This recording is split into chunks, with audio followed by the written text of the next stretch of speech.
All right, y'all. Welcome back to episode 5 of the Wiretap. I'm your host, Tony. And today we're going to have a conversation I've been wanting to have with people who've had this experience, right? You know, I saw my dad grow up and the difficulties he had as far as getting himself right because of the strike he got. When I say strike, I mean he was a convicted felon. He stepped out into the street to make money, eventually got himself caught. And when he came home, the system really didn't put him in a place where he could just get back to living a normal life. And eventually he figured it out, and now he's doing very well and he's very successful. So I wanted to get that viewpoint from people, like I said earlier, who've had that experience. So tonight I have my man Keon. He came back, and I got Hank. And these two have had this experience, and I want them to personally share what they've been through to give, people who are on the inside or in prison that's dealing with this, or to even prevent people from even having to even deal with prison altogether. I guess my first question would be, when you guys were, initially, I'm assuming y'all was out in the street, right? Was there any thought process that you may leave the prison, or was it just more so about just straight survival? At first, it was about survival. You know what I'm saying? But as bills and responsibilities grew, it was more about responsibilities. You know what I'm saying? So I was basically hustling and doing what I had to do to make ends meet. Okay. To make a long story short. Yeah. You feel what I'm saying? So that's what I was at. For me, it wasn't out of necessity. It was a want for me. As crazy as that sounds, who wants to be in the streets or doing negative, but it was a want. 2-parent household, so my story differs from people who do it out of necessity. It was just a want to sum it all up. Just becoming a product of the environment that y'all was in, versus like you said, for you it was more so a necessity. For you it was just like, I don't want to say for lack of a better word being cool, but yeah, because I've known some people that had taken that route. Like I knew a guy, father gave him $100 every week. They lived in a nice big house. All he wanted him to do was play ball and go to school, but he was just infatuated with the street life. Right. So when y'all did come up on y'all first bid, what was walk me through that experience of like stepping to jail? For real? I ain't gonna lie. I didn't know what to expect. Because, truth be told, when you on the streets, ain't nobody coming home and talk about this is what I had to go through jail. They're like, I came home. And back then, early 2000s, it was, nigga, you did time, and you came home, you kept it solid, we salute you. Right. You feel me? So when niggas coming home, we not talking about that. We still in the street. So when I had to do my own experience, I had to learn on my own. You feel me? So when I had to learn on my own, I basically had to rely on other people that cared enough to tell me the game. Right. Because I didn't know any better. Right. You understand? So by me gaining my own experiences, I just wanted to basically tell people what I went through so they won't have to go through the same thing. Right. Because nobody told me anything. Niggas ain't telling niggas, listen, when you go down to jail, this is what's going to happen. It's not happening. Right. Because niggas not thinking about it. Right. And that's just what it is. I understand that. What about you, Keith? For me, I had 2 young parents, so they knew about the streets. Like, my mother was in the streets. My mother sold drugs at one point in time, and this is a fact. Hers probably was out of necessity, but I knew about jail and prison from my pops. Like, and in hindsight, I didn't know what it meant back then, but he was like, I went to jail so you wouldn't have to go. So I knew what jail had to entail prior to even putting a handcuff on my wrist. I knew what it was being in the barbershop with my dad. I already knew what it was. And I think, being a kid, like, you believe it, but sometimes people got to go out there and see it for themselves. And everything he said it was that and then some. Right. And it was like, damn, I wish I would have listened to him. I would have never had to been here had I listened to my pop. Right. But, as a child, you like, nigga, you don't know what you're talking about. But he did. Yes. And it's crazy you say that because, like, you said earlier about how no one ever really told you about the experience of going to jail, and then you had someone explain that. And my experience, unfortunately, I've never had to go to jail, right? Right. And as a child, I still to this day, I don't know why my people try to keep the fact that my father was in jail away from me, but they always was like, he had boot camp, and I know he would call, you got the collect card. I'm thinking like, when you coming home from camp, and he's like, oh, I'm gonna be home soon, I'm gonna be home. And I remember when he did come home, I remember when he took a bath, and he was just so happy about taking a bath. And I didn't understand it at the time. I'm like, why? He was like ecstatic. Like, he got the bubbles. He's like, I'm about to go take this bath. When I get finished, you feel me? We can go hit the basketball court or something. I'm going to be in the bathtub. I'm like, why is this nigga so excited about taking a bath? Right. But later, as I got older, I understood, because in jail with showers, that's all they can really do in a sense. Right. What was the scariest part about prison? If y'all even want to admit that there was a part that was scary. The scariest part was the unknown. But my first bid, the scariest part was unknown, not knowing what I was walking into. Right. My second bid, I knew what I was walking into, so I was comfortable. Unfortunately. Right. You know what I'm saying? But my first bid, I was 19. I'd never been locked up ever. You know what I'm saying? And I was just basically going along the advice of the old heads. That cared enough to even give me advice, because a lot of people, like in Richmond City Jail, there's no advice. It's basically, nigga, get it how you live. Oh wow. if nigga care about you, to tell you, yo, listen, like, I like to use myself for example. The first time I ever got in the shower in the Richmond City Jail, I was ready to get in there with my bare feet. Oh yeah. I had a old head tell me, oh, youngin, yo, no, you ready to catch AIDS on your feet. Put your here go your shower shoes, get in there, give me my shower shoes when you get out. You feel me? So I didn't know that. You know what I'm saying? If it wasn't for that old head, I would have got in there with my bare feet. Little shit like that is important. Yeah, because hygiene is everything. Yeah. You know what I'm saying? So by you saying, yo, my father was so happy to take a bath when he came home, that's something that's a luxury that niggas can't afford in jail. Right. You know what I'm saying? So that's everything when they come home. Right. And like I said, it was just like, oh, okay, but like, it's not even about the peace. It's not even about the bath. It's about the peace of mind of being that I'm home and I could wash my balls without a nigga knocking on the door talking, yo, when you gonna be finished? Or even with that, that's even like taking a shower by your goddamn self. Facts. That's a rare commodity. That's the piece. Like, you would have to fight tooth and nail to, like, bro. Yeah. At 11 a.m. hypothetically, I'm getting in the shower by myself. Or not even that, nigga. Certain spots you at, I can't even speak on Maryland. I can speak on VA because that's the only time I did it. In VA, if you need to take a shower and you want to be by yourself, get in there at 6 a.m. when the shower's open. Damn. Other than that, nigga's over. Niggas getting in there with you. And you can't stop it because niggas going to the rec yard. Niggas got to take a shower. Right. Niggas got shit to do. So I say all that to say that by your father saying that was important, it's valuable for him to take a bath by himself. That shit was really something. Yeah. Like I said, for me, it was just as I got older and I understood, and I've had friends that went to jail, or my uncles, give me some game, because my father never really liked talking about his bid. I think for him, he's one of them old school guys. Like you said earlier, you just go do your bid and you come home, and that's just it. You stayed solid, you did what you had to do, you came home. Right. And then you didn't have your name wasn't in the street for being anything other than you stood 10 toes on what you did. Right. Not to cut you off, but the era I grew up in under the old heads, doing a bid was nothing to brag about. Oh yeah, that's another thing. You come home, you did your bid, you did your dirt. Niggas happy to see you that fuck with you when you come home, but other than that shit ain't nothing to brag about. Yeah. You did your time, you stayed solid, that's it. That's what you're supposed to do. Right. And that's the problem with the young niggas today. So that's what I was going to tap into next. That was going to be my next question, because y'all know what I do where I work. Right. So, you can't take pictures when they coming through, when they got to go court and everything. Right. And I used to be so infatuated with the fact that they would try to argue with me on taking pictures of their loved ones. And I'm like, I get you missed them, but you taking a picture of a moment in life where this is like probably one of the worst experiences that they having. And I don't understand why you want to capture that on social media or, whatever you try to do with that picture. Right. Why do you want to capture your family member being in that space? Okay. So it's like, it's number one is ignorant, right?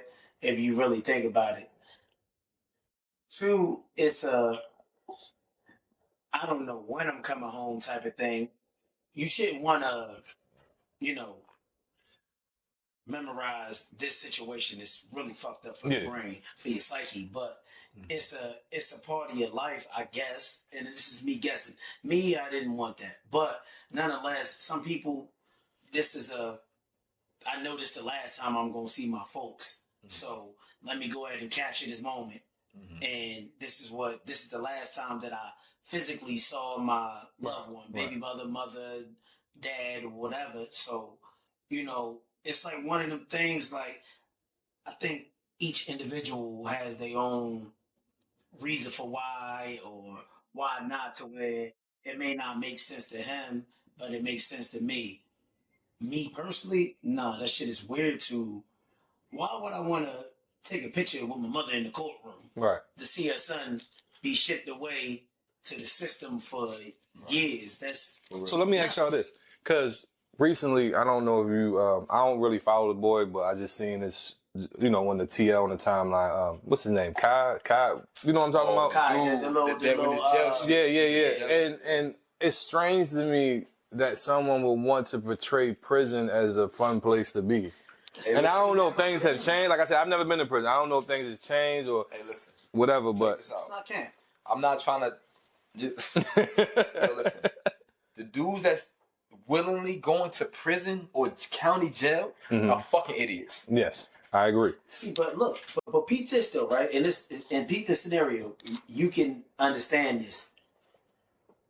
When you're willing to go, because he didn't have to go to jail. Right. So your protection versus the people that really gotta be there is a different type of protection. We have no protection. I am my protection. Right. The COs are there, but I'm my real protection. You going in there to boost your sales in a sense. Right. You ain't going in there on no real shit, because if you knew that you was going in there and not coming home for 6 months to a year, 6 years, 10 years, whatever, you wouldn't be happy about that shit. Niggas that going there smiling. I'm not saying I went in crying, but I ain't going there cheesing and like he was happy to be there. But not even that though. Even if you know you gotta do some real time, you're not going in that shit, taking that shit as a joke. It's not because you got niggas with 2-3 years that get into it over the phone and might not come home for another 20. So I say all that to say this. For him to put himself in that position, knowing that he don't have to, he's a fucking idiot. Definitely an idiot. Somebody could have easily pushed the issue at him, knowing that he famous, and he could have never came home. You playing with your life right now. Right. Because there's real gangsters in jail. Right. There's real killers in jail. Yeah. Because I was going to say, you kind of touched on a good point. Right. What's the difference as far as the people who do have a date that go home and then you, like you said, them lifers, are their attitudes toward the system different? Or like, do you notice that people who got bids that stretch over 10, 20 years, they much more relaxed in prison? And then you got the people who are, they're young, they might got 6 months to a year to whatever. So your mindset is different, right? When you get that release date and you see that date and that shit say, hypothetically it's 2023 and that shit say 2030, you can't see the light at the end of the tunnel because it's 2023. 2030 is nowhere near. It takes a stronger person to realize that I'm coming home.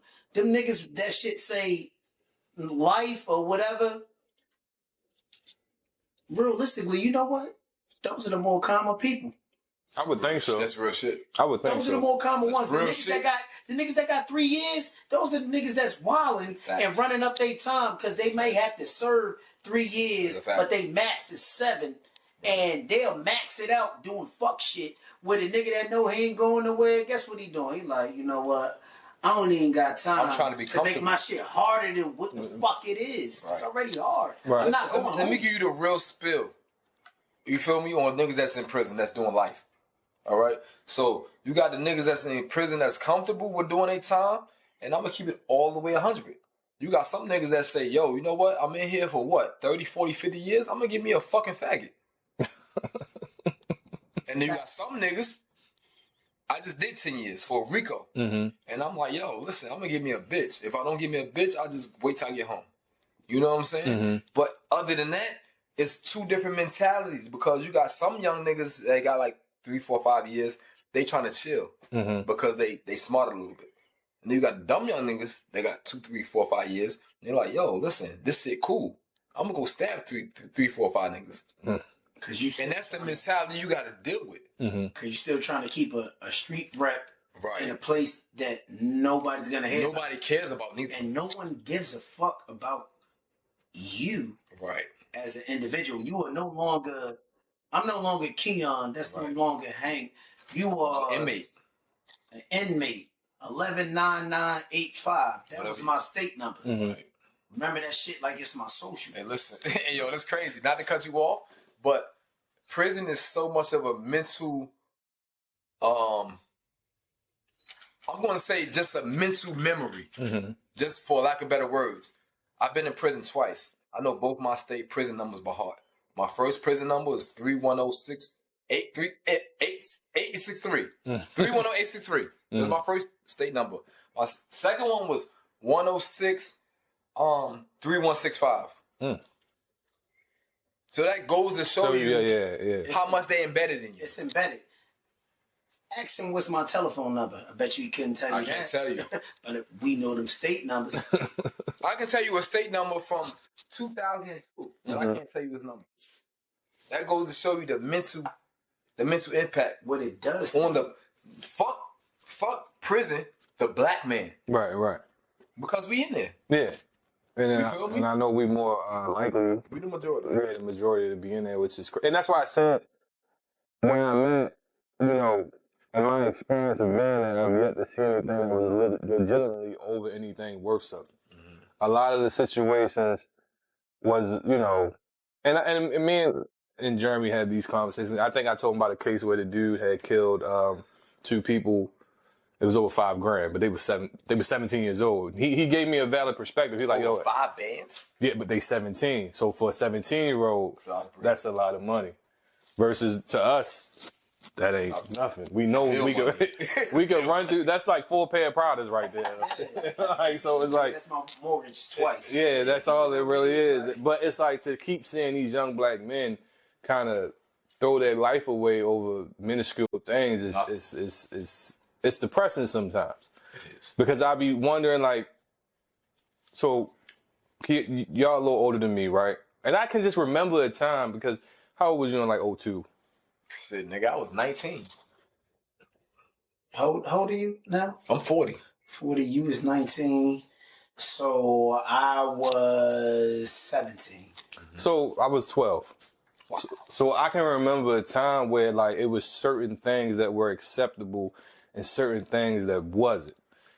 Even though I didn't play in the street, I knew people that did, and it was just like they had a certain ethical code about themselves that I feel like we don't have today anymore. When y'all, let's talk about before prison. So before prison, I know earlier you said that you was just out there doing what you was doing, and you was, you just took to it because you felt like that's what was, that was pretty much you grew up around it. So naturally, that's what happens. Was there like a do's and don'ts that you see people doing today, or you hear stories today that you like, yo, like 20 years ago, that wouldn't have, that couldn't even have been a thought process because you knew that was going to land you in jail. Yo, it was like one of them things, like I said, like 2-parent household or not, like my parents have always been street people, whether they worked or not, but they're a product of their environment. It was understood from like a long time ago, not saying that it was good parenting or bad parenting. Like, yo, keep your mouth shut. You go, whatever it is that you're doing, you go, you do that. Like, even like, oh, my cousin hit me. Stop telling. Yeah. Not saying that it's bad parenting, but these are the things that I heard. So that shit was embedded in me. Right. Like, that's what they knew. Yeah. Even when I caught my first bid, and it's crazy. That's why I asked my man to, accompany me with you on this joint, because he went to prison at 19 for the first time. I went at 18 for the first time. Second time, blah, blah, blah, blah. But it's just like one of them things where it was already embedded. When I called my first bid and I'm on the phone crying, literally, after they gave me 2.5 years to serve. That's real. You know what I'm saying? Like, I had, like, hella time over my head. We'll get into that later. But I know I got to do 2.5 right now. I'm on the phone with my head on the wall talking to my dad, my mom in the background. That nigga told me, sure, he's like, who raised you? I'm like, you did. He said, man, pick your head up. You ain't no sucker. Handle your business. I'll see you when you get home. I got you. And that gave me the courage. And he's on the streets. Mm-hmm. But I had to remember who I was and who raised me. You know what? Yeah, I got to do this. I'm still sad, but that's what I got to do. You understood your consequences. Yeah, these niggas don't have that. These young niggas don't have that same consequence. They ain't got that guidance. They ain't got that. Yo, you for real? It's in you or it's not. Right or wrong? That's a fact. That's what I was trying to get to. You feel me? But my first bid, you feel me? Like I said, I was 19, and you know I got locked up for robbery. I got locked up for 2 robberies. Mm-hmm. So basically, I didn't have nobody to be like, yo, listen, you shouldn't be out here doing this, you shouldn't be out doing that. Everything I learned is everything I adapted on my own because I felt like that was the right thing to do as a black man. Okay. You feel me? Yeah, I got you. So everything I stand on is just based on that. And that's how I molded myself after. And then it just, everything else just came naturally. You feel me? So everything that niggas supposed to live by as quote unquote street niggas, I just picked up naturally because I felt like that's what I was supposed to do. Mm. Not snitching, just keeping it 100 as a grown black man, no matter how old I was. Mm. You feel me? And that's just how I just felt like that's how I was supposed to move. Do y'all think that social media plays a big part in why people believe the streets is cool or jail is cool? Hell yeah. Because, yo, it's like, you look at rappers or whomever it is that you follow on social media that you idolize. And unfortunately, these dudes like to mirror themselves after the people that they see. And that shit may be fraudulent. They may not have went through a lot of shit that they rap about or sing about, whatever the case may be. A lot of that shit be fraudulent, bro. Like, and y'all niggas, hence why niggas go out here and buy designer and buy this because it's been made so relevant. Like, if you don't got designer, you not it. If you don't got this type of foreign, you not it. Yeah, if it ain't foreign, it ain't boring. Yeah, boring. And if you gonna get it, you gonna get it by any means necessary. When you could be a fly nigga by just being a fly nigga in order to put some shit together, but the world has, and social media has people so fucked up, they jaded by what they see, and that shit is not real. And you know what? Just to get even deeper, pause. Fucking a lot of young. I just focus on the black male because I feel like as a society, we got more work to do. Right. You know what I'm saying? So I just focus on that.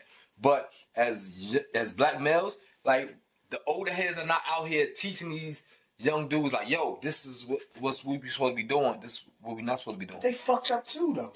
And that's what I'm getting to. Yeah, so that's what my man said on the. I remember Larry said that on the last part when I talked to the 2 cops.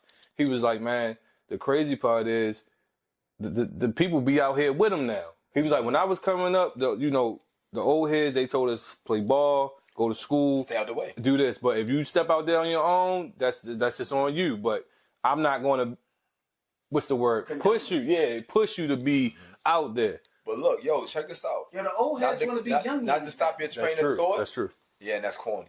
Not to stop your train of thought. But, yo, I'm speaking from personal experience right now. Mm-hmm.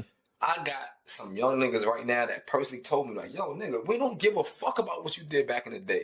We want you to guide us as a certified old head, nigga. Right. That's it. Right. And they really looking for that. Right. Because we really are, at this point, you 40, me 38, guess what? We old heads. Regardless of what you think, nigga, we old heads. Old heads. For these young niggas. Yeah. Yeah. So they really. I'm even at 33. Now, you got a lot of. Yeah, you even. Yeah. I had niggas. Oh, you big dog. Yeah, I had young niggas calling me uncle at 29.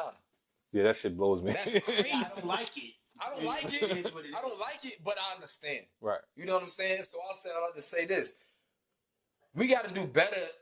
Not saying none of y'all, but we got to do better as the elder black men as examples in the community. Yeah.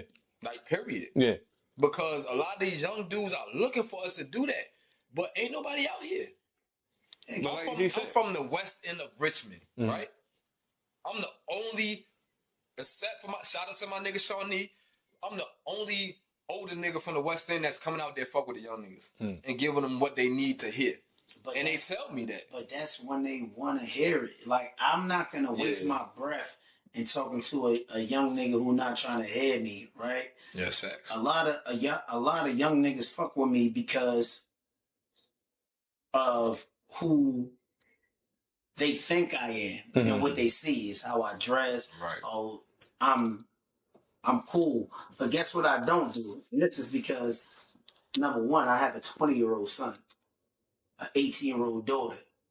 So my view on younger people, I look at you as you could potentially be my child. So my game that I'm spitting to him is a whole lot different than shorty, hey, take this pack or whatever. It's like, yeah, you who? You good? Are you nice? You think you could beat me? Just trying to level with them, and that's when they want to hear me. And then you got the other batch that's like, nigga, I ain't trying to hear that shit.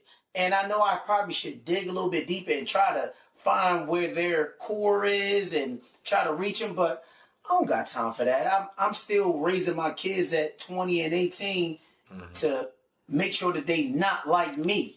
Right. In my negative sense. Right. Not me as a whole. So these old heads, like I said, they want to be young niggas. You go to a party in our age group, in our 30s, and these young niggas is in there with fucking airbrush fronts and sagging their jeans. So who the fuck is these kids gonna look up to if you out here with them? Yeah, the OGs. That's for real. Yeah. And that shit weird. Like, No, as an old is. nigga. They're not trying to really hear you unless you providing a real example. And guess what these young women are chasing?